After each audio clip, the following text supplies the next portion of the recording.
我们的一审判决书已经拿到了，非常感谢大家对于本案的关注和支持。然后现在给大家念一下我们的部分的判决书的内容。近年来因犬只饲养引发的矛盾纠纷呈增长态势，人与犬的冲突折射出了人与人的矛盾。面对矛盾纠纷，需要用理性的方式表达意见，通过法治的途径解决问题，绝不能采用触及法律红线的极端方式。每一名养犬人都应该有文明养犬的义务和责任，但个别群众的不文明养犬行为并非投毒者、虐待动物者实施极端行为的理由。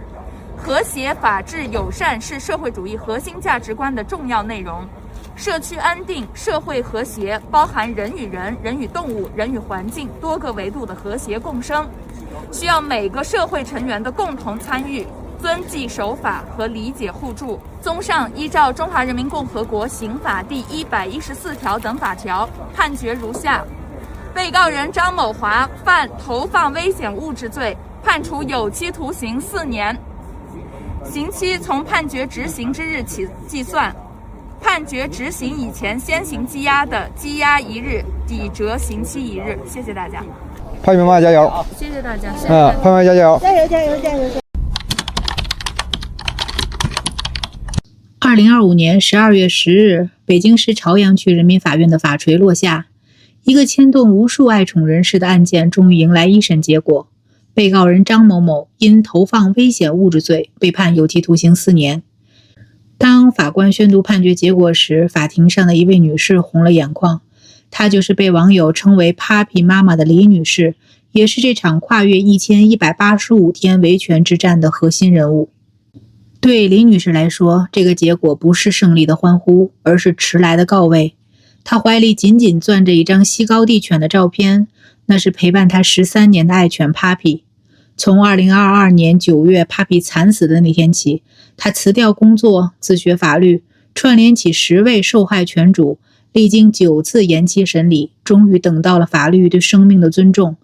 而被告人张某某当庭提出上诉的举动，也让我们明白，这场关于正义与安全的博弈尚未完全落幕。时间倒回2022年9月14日，这个普通的早晨成了11个宠物家庭的噩梦。当天中午，正在公司吃饭的李女士突然接到家人的紧急电话，家里的 Papi 出现抽搐、尖叫、吐血的症状，已经被送往宠物医院。李女士飞奔到医院时，眼前的景象让她心碎。平时连打针都不吭一声的 Papi， 此刻在病床上剧烈抽搐，舌头因中毒发黑，死死顶着上颚，无法呼吸。医生紧急插管供氧做血透，但 Papi 的生命体征还是不断下降，直到心电图变成一条直线。从中午抢救到晚上7点，13年的陪伴最终定格在冰冷的诊疗台上。抱着 Papi 温热的尸体回到小区，李女士才发现这场灾难并非个例，院子里聚集着许多神情悲痛的邻居。统计发现，共有11只宠物犬中毒，其中9只死亡，2只经抢救后生还。通过办案人员，他了解到涉案的毒药是氟乙酸钠，这是一种剧毒化合物，也是灭鼠药的主要成分，毒性强，药力发作快，我国已经明令禁止生产和使用。人口服中毒死亡率极高，宠物只需嗅闻或舔到就可能死亡。带孩子的家长更是惶恐不安，谁也不知道这种毒物会不会威胁到人类的安全。因为当时的确造成了恐慌，特别是有一些孩子的家长，孩子全部抱在手上，不敢放到地上，因为他们没有去及时做清理，乃至于我到9月15号还在小区的儿童乐园附近还看到了有这种鸡碎肉残留，我又一次报警。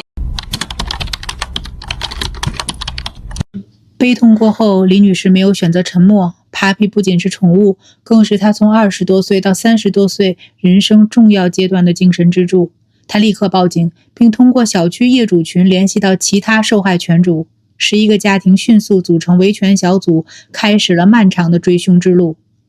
案件的推进并非一帆风顺，案有几经变更。警方最初以故意损坏财物受理，后改为涉嫌寻衅滋事，最终确定为故意投放危险物质罪。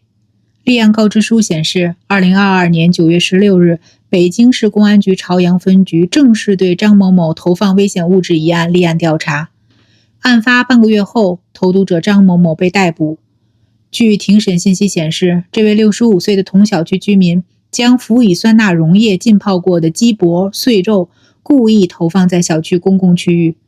而让人愤慨的是，他虽承认投毒行为，却对毒物与宠物死亡的因果关系矢口否认，说辞前后矛盾，一会儿称讨厌狗，一会儿又说自己也养过狗。既提及有狗往他的代步车上排尿，又曾坦言以前毒过狗，没毒死。为了替 Papi 和其他受害宠物讨回公道，李女士彻底改变了生活轨迹。这些受害宠物中有陪伴老人12年半的黄黄，它被领养时是只流浪狗，主人并不富裕，却花费上万元抢救它。黄黄的主人家有一位84岁患有老年痴呆症的母亲，在黄黄的陪伴下，老人的病情进展缓慢。然而黄黄去世后，老人病情恶化，已经不认人了，只记得黄黄。我养了12年多，我母亲从10几年查出来有老年痴呆的症状，因为有黄黄陪伴嘛，她的病程进展的特别的慢。从黄黄22年没了之后，她到现在为止了，已经是完全不认人了，就记着黄黄。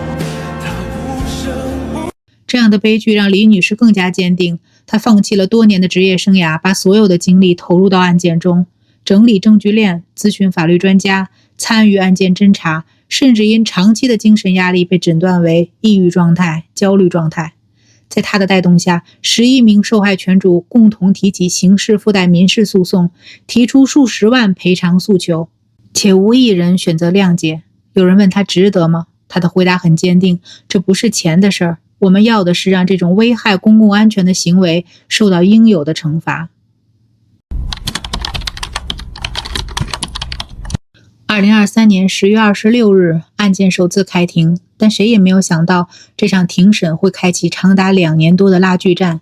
从2023年12月到2025年12月，法院先后9次延期审理，每一次延期都让受害者家庭的心情经历一次起伏。延期的背后是案件的复杂性与法律适用的审慎考量。辩护方反复强调，犬只死亡与投毒无直接关联，而核心争议点则聚焦在小区投放毒物的行为是否达到危害公共安全的程度，这正是投放危险物质罪的关键定罪依据。上海静林律师事务所黄红莲律师曾分析，这类案件的定性之所以谨慎，是因为该罪名属于重罪，必须严格判断行为是否可能危害不特定多数人的安全。庭审中还有一个现实难题，宠物价值的司法鉴定。由于目前宠物相关司法鉴定制度存在空白，鉴定机构以缺少评估参数为由，未能对涉案宠物价值做出评估。这不仅影响民事赔偿数额的认定，也给量刑带来挑战。但受害犬主们表示，他们暂时搁置了精神损害赔偿诉求，优先推动刑事追责，就是为了让案件成为一个明确的司法标杆。最终，法院的判决给出了明确答案：被害人张某某的行为虽以毒狗为直接目的，但在小区公共区域投放剧毒物质，客观上对不特定人群，尤其是儿童和动物构成安全威胁，已符合投放危险物质罪的构成要件。这一判决并非个例，检索裁判文书网可见，全国多起类似案件中，法院均以同一罪名对投毒者定罪。黑龙江某小区保安毒杀11条犬只，获刑3年多；内蒙古苏某毒狗误杀牧羊犬被判刑，核心依据都是危害公共安全。这个案件的意义早已超越单个宠物的维权，它首次以刑事公诉的形式明确了宠物并非普通财物，其生命价值应被尊重。更重要的是，它划清了行为界限，即便对宠物有不满，也绝不能以危害公共安全的方式泄愤。正如李女士所说，这个案子本质上是人的事儿，保护宠物也是保护我们自己的生活环境。目前，张某某已提出上诉，案件还可能迎来2审。但无论结果如何，11位受害犬主的坚持已经推动了司法对宠物保护的关注，也让更多人意识到，文明养宠是责任，而尊重每一个生命更是社会的底线。感谢您的收看，我是小薇，我们下期再见。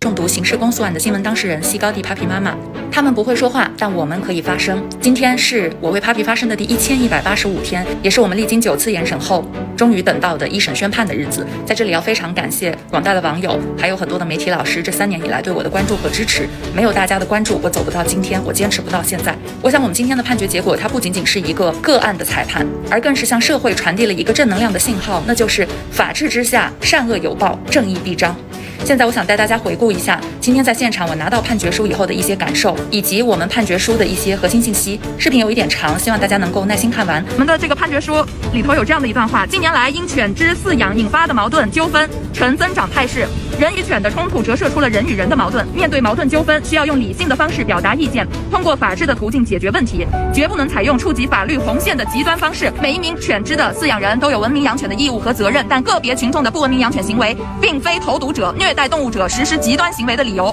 和谐、法治、友善是社会主义核心价值观的重要内容。社会安定、社会和谐包含人与人、人与动物、人与环境多个维度的和谐共生，需要每个社会成员的共同参与、遵纪守法和理解互助。综上，依照中华人民共和国第114条等法条，判决如下：被告人张某华犯投放危险物质罪，判处有期徒刑4年。民事赔偿的部分我就不念了，因为意义不是很大。但是我想告诉大家，精神损失的赔偿，一审法院没有支持，但是我们会采取民事上诉，而且我们的这个判决书还没有生效。今天呢，我们的被告张某华当庭表示不服，他要上诉。对，然后我们也会今天跟几个受害人一起商量了，我们也会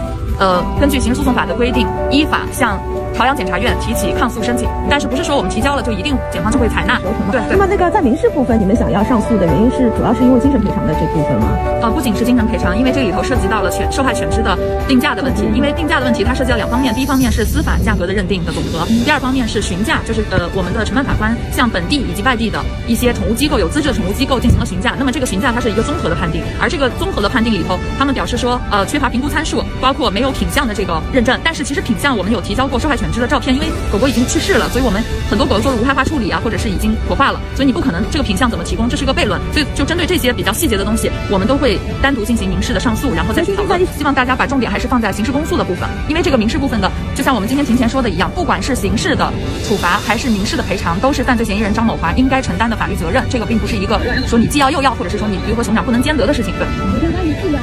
有没有毒品来源？没有，这个非常遗憾的告诉大家是没有的。但是我在这里也想提醒一下大家，因为我们这个案子算是一个从0到1的过程，所以也希望后面所有全国各地之前我的后台收到的那么多的求助信息，如果大家跟我有相同或者类似的不幸遭遇，可以借鉴我们这个案子。因为这个案子对于我个人来说，我在案发之前是一个法盲，在这个学习的过程当中也都是在摸着石头过河。而且我今天得到一个比较也算是我自己更新的一个东西，就是我今天之前跟很多媒体记者说过，氟乙酸是一个你接触纹绣或者是接触皮肤创口、接触皮肤都有致死风险的。今天我还知道了一个新的，就是氟乙酸这个剧毒的化学品，它是哪怕你10年前投的，它都是不易挥发的，就是10年后如果被人碰到，它一样是具有致死风险，它是一个极度危险的东西。然后它用完的这个容器又直接是丢在了小区的这个单元楼下的垃圾桶里。但这些东西其实就是因为我们最早的时候刚刚立案的时候，这些东西是由基层的执法人员去执法的，所以非常遗憾的，也在所难免的会有一些这种执法的瑕疵。对，但是我觉得我们这个案子也是给大家打了个样，如果后面再有类似的案例，我相信所有的普通人都知道如何遵法守法、用法懂法，然后通过法律的武器维护自身的合法权益。因为只有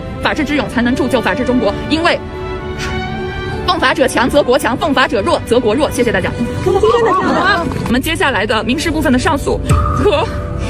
和刑事部分的抗诉申请，甚至以后剩下的一些救济途径能走的我都会走一遍。我觉得对于我个人而言，从一开始这个案子就没有所谓的赢，这个悲剧就是一个不可逆的，因为我无论做多少努力，我的小狗 Papi 它也不可能再回来了。想告诉大家，我可能自媒体的平台给你们看到的只是其中的一面，因为有一些记者在采访我之前对我会有一些刻板的印象，但其实本质上我是一个非常克制、非常清醒的人。我会把我能走的救济途径、法律途径都走一遍，因为这些是我能够为我的小狗、为所有的养宠人、毛孩子、所有的普通人做的最后一件事情，所以我会把它做完。谢谢大家，